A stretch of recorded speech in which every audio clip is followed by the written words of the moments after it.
I wonder which pandemic is weighing on your heart this morning. I imagine for a number of you, the answer will be both. And depending on any number of factors, one may be weighing on you more than the other. I wonder which pandemic is weighing on your heart this morning. The COVID-19 pandemic that as of last week has claimed over 100,000 lives just in the United States of America. Or the pandemic of white supremacy and racial injustice. We know that more lives will be lost because of both pandemics. And we know that more Black and brown lives will be lost to the pandemic of COVID-19 because of the pandemic of white supremacy and racial justice in our nation. At the press conference held in Portland yesterday to address the previous night's violent protests in response to the death of George Floyd, Brother and Pastor Matt Hennessy pointed out, healing the United States' original sin of racism is the unfinished business of the United States. I would add, we, as people of Christian faith, especially we who are both people of Christian faith and people of European descent, have a responsibility to attend to the unfinished business of healing the sin of racism in our nation, because the history of Christian supremacy and white supremacy have gone hand in hand since the founding of our nation. Let me say that again. Healing the United States' original sin of racism is the unfinished business of the United States, and more so the unfinished business of white people of Christian faith, because the history of Christian supremacy and white supremacy have gone hand in hand since the founding of our nation.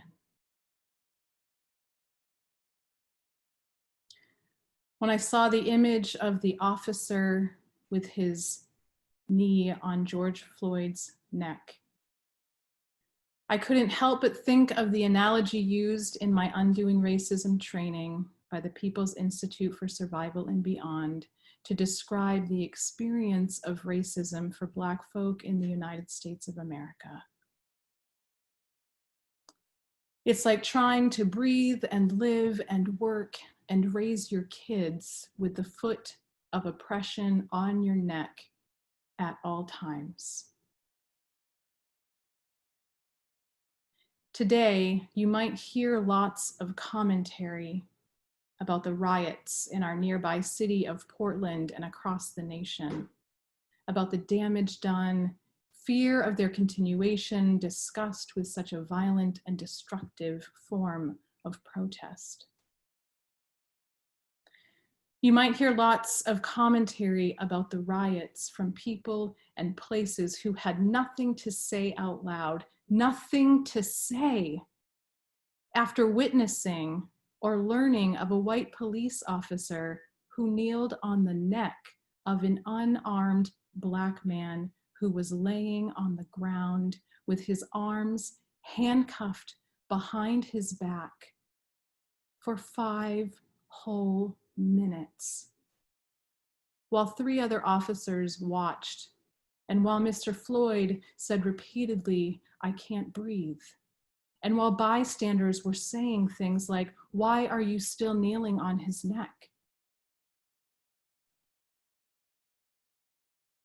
Yesterday, a 22-year-old at the protests in Denver was quoted in a CNN.com article saying, quote, "If you can tell me something better for me to do, If you can tell me a way that would change the world without trying to make a noise like that, then I'll get out of the streets. End quote. What would you tell that young man? Today, you might hear people praying for an end to the riots.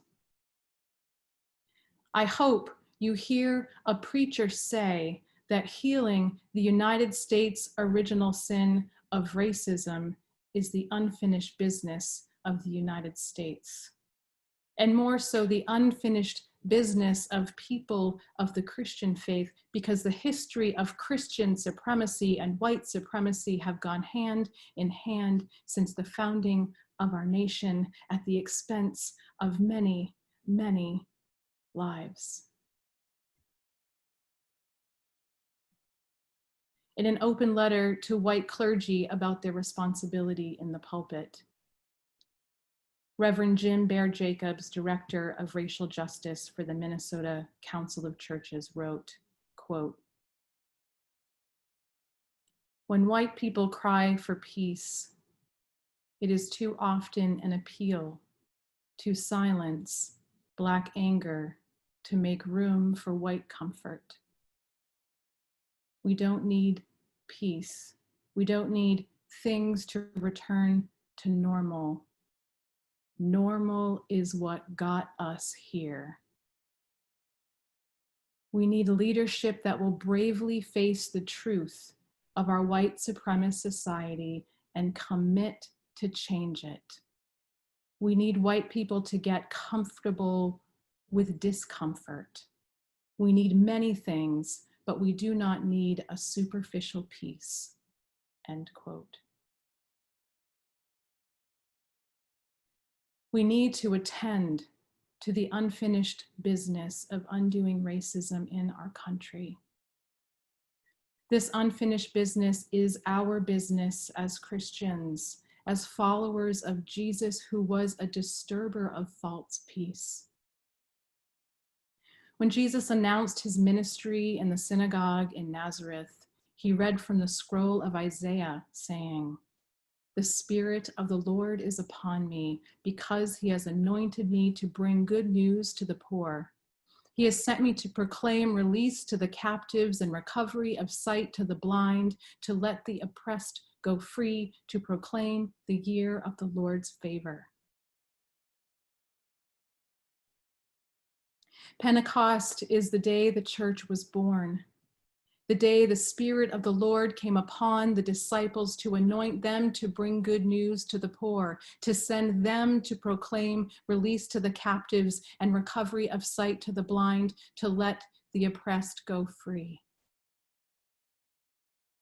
When the day of Pentecost had come, those who needed to speak were given the power of voice, and those who would be impacted by hearing the mighty deeds of God were given the power of listening.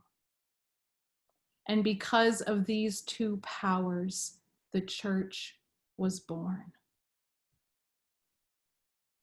And at its birth, it was so radically diverse. All were amazed and perplexed, saying to one another, "What does this mean?"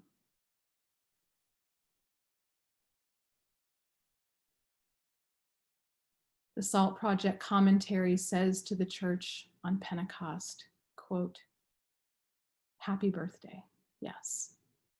And also, let's go." The church is not a building, nor is it a particular membership or group of people, nor is it a gathering of people together in one place.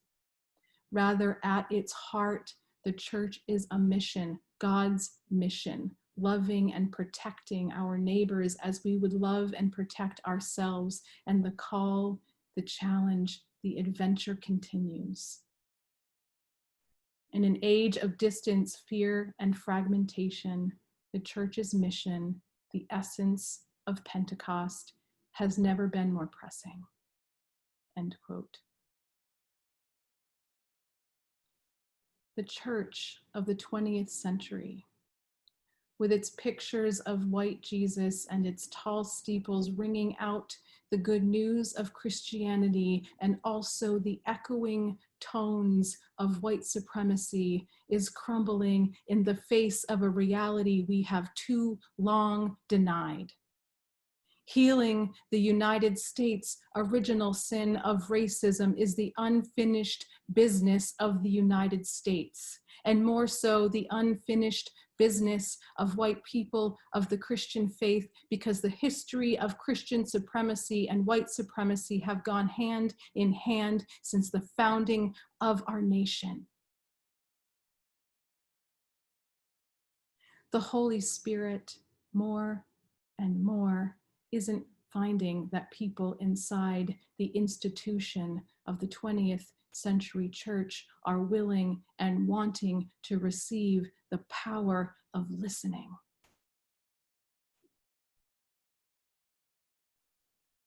So the church of the 21st century is being reborn. And we don't yet know what it's going to look like. If you want to be part of it, be a people on fire with the Holy Spirit. Be a people from whom flow rivers of living water. Be the church. There is unfinished business the Spirit of the Lord has anointed us to do. The church's mission, the essence of Pentecost, has never been more pressing.